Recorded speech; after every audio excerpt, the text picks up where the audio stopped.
Hello, every pony. Welcome back to the Art Bubble. My name is Bubbly, and today I'm going to be yapping about my favorite TV show. So I'm sure everyone has at least heard of My Little Pony. Some of y'all probably think of the OG ones from the 80s or the abominations of Gen 3.5.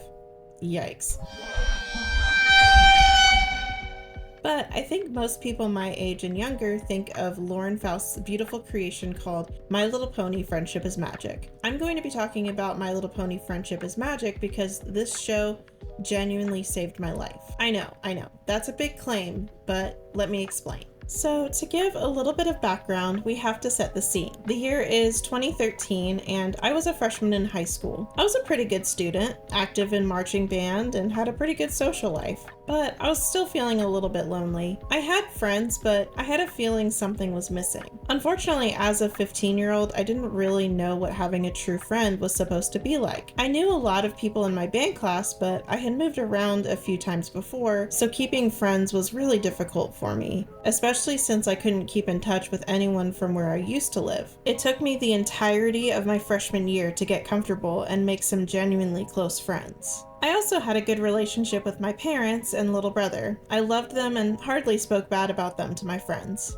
Obviously, I wasn't perfect. I still had some moments of fighting with either my mom or my brother, but overall, I had a pretty good, stable, and healthy relationship with my family as a teenager. We hung out a lot as a family, even though my dad was pastoring a very difficult church. This specific church was full of older people, so we didn't have a lot of friends my age at that church. So as a solution, my parents took us to another church for Wednesday night youth group, since there weren't that many teens at the current church that we were at. I made some friends there too, but not super deep relationships. I yearned for deeper friendships, but I didn't know how to make that happen. I've always heard the age-old phrase, just be yourself. But what if myself didn't get me any friends? What if myself was too much or too weird? One day, someone from the church I went to for youth group asked me to babysit her kids, a girl and a boy. The girl was about 5 or 6 years old, and the boy was about 3 or 4 years old. Babysitting them was like trying to control two spawns from hell itself. I did everything in my power to entertain them by myself. I gave them piggyback rides, I played with them outside, and got hit in the head with a water hose nozzle in the process, because the kids thought it would be a good idea to swing that thing around while I was sitting on the ground playing with them.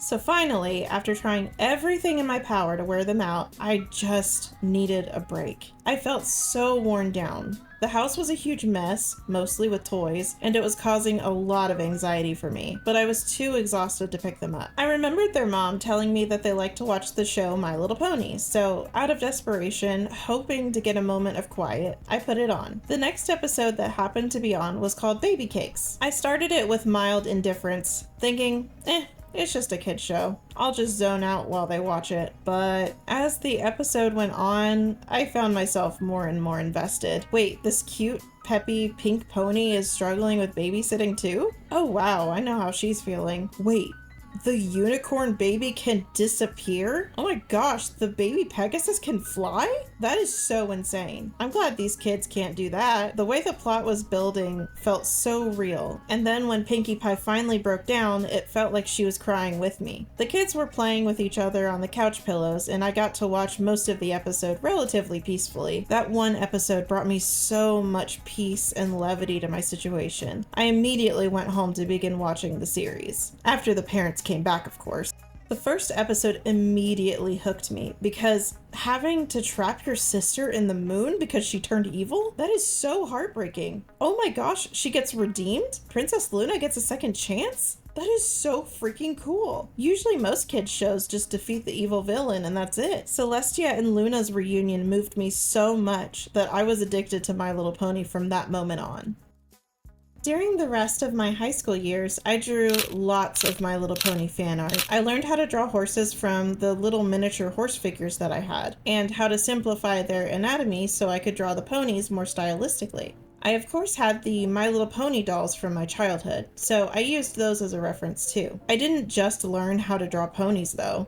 I also learned from the show how to expect more from friends, and not in a selfish way. The show taught me about healthy boundaries, and I was able to build up the courage to cut off a toxic friendship because of what I learned about friendship. I realized that I too was deserving of a friend that listened to my struggles. Well, deserving isn't a word I like to use because it sounds like a little entitled, but I believe we as people need friendships that are give and take, not just one-sided. Because of My Little Pony, I became more confident in my goofy, silly self. I was still self-conscious, but I at least was able to be myself around those I trusted. I saw myself in Fluttershy, shy, self-conscious, and sensitive. I also saw myself in Twilight, jaded towards friendship, high achiever, and a bookworm. I was able to watch Pinkie Pie bring smiles to her friends' faces, and she became someone I aspired to be like. It also amazed me that Pinkie Pie is also self-conscious in a way. The episode where she thought her friends were abandoning her really hit home for me, especially because I was battling the beginnings of depression. I was able to see the main six's character growth and use it as inspiration to grow my own personality and go through my own character arc. I didn't really have anyone that shared my passion for the show, but I still had other interests mentioned in my previous video, which will be linked in the iCard on the top right corner. I had made friends because this show about colorful horses helped me understand what it meant to have genuine connections. Even if I didn't have people that shared my love of the show, I was still able to enjoy my other interests with my friends.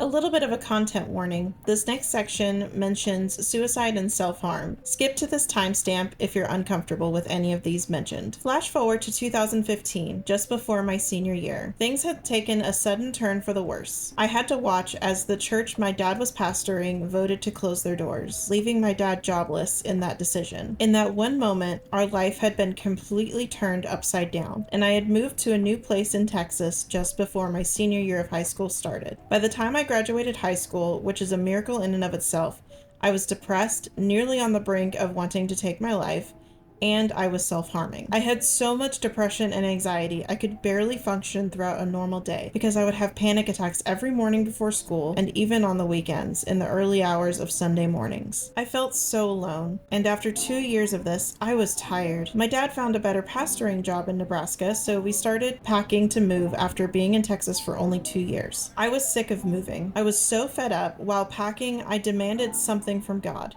A boyfriend. I didn't usually do this. I was very respectful of God's authority over my life, but at the time I was just so angry. I longed for a lifetime friend, someone to love and call my own, someone who, despite everything, would love this broken unicorn for who she was, not for something that she could give. Literally, the next day, I got a message from someone I had known during my childhood. He was an old friend of the family, and he was coming out of mourning his mother's death, which had happened back in 2012. She had died of breast cancer, and it was really hard on both of us. We hadn't really talked much individually since his mom's funeral, but we played together a lot as kids, and catching up was really natural. We would message each other, talking about My Little Pony, about our favorite ships, especially Derpy and Dr. Hooves. This one little ship created a beautiful bond between me and this stranger from my childhood. He confessed he had feelings for me, even as kids, and I fell for him. We would text back and forth constantly, and we would chat about other shows we loved, our lives, and theories about new and upcoming My Little Pony episodes. We would talk about our love for Princess Luna and how amazing her character arc is. He would talk about Pinkie Pie and how her optimism kept him from becoming an angry, bitter person because of his mom's death. We bonded over the 100th episode special for My Little Pony and how adorable the scenes between Derpy and Dr. Hooves were. Even if they weren't explicitly a couple, they were still just as cute as friends. We would watch new episodes over Skype.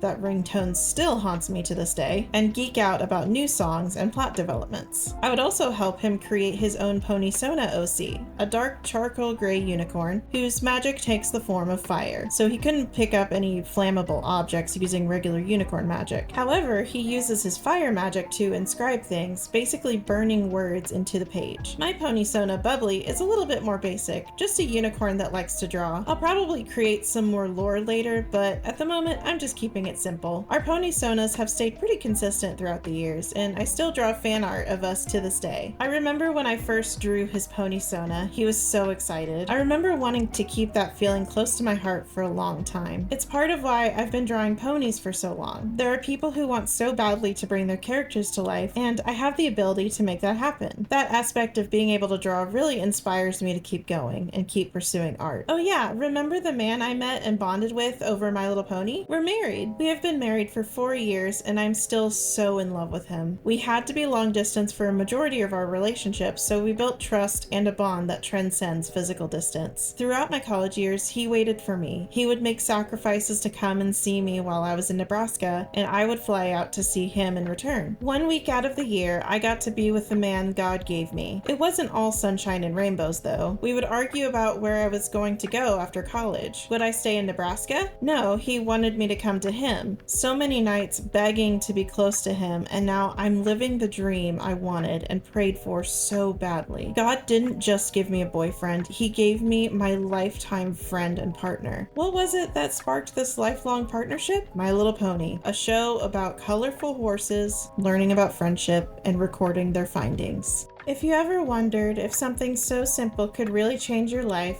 use my story as an example. Saving a life isn't about some grand sweeping gesture like Superman swooping in to save the day. Sometimes it's Applejack speaking common sense, telling you she was right all along, or Fluttershy meekly saying, "Yay!" to cheer you on. Or it's Rainbow Dash telling you to make your effort just 20% cooler. Maybe it's Pinkie Pie encouraging you to smile even if you're scared. Sometimes it's Twilight Sparkle setting an example by studying hard, or Rarity telling you to keep your chin up and strut your stuff. Every pony from the main 6 has taught me so much, and I want to be able to pass those lessons on to the best of my ability. Maybe telling my story will help someone else feel less alone, and possibly cheer someone up. If you've been enjoying the My Little Pony art or any other things I've been drawing and want to get it to either make a friend or yourself smile, you should check out my Etsy. Also, if you enjoyed this video or my story impacted you in any way, please give this video a like or maybe even a comment. It does my heart good to help people feel seen and heard. So until next time, make some friends and be kind. See you later!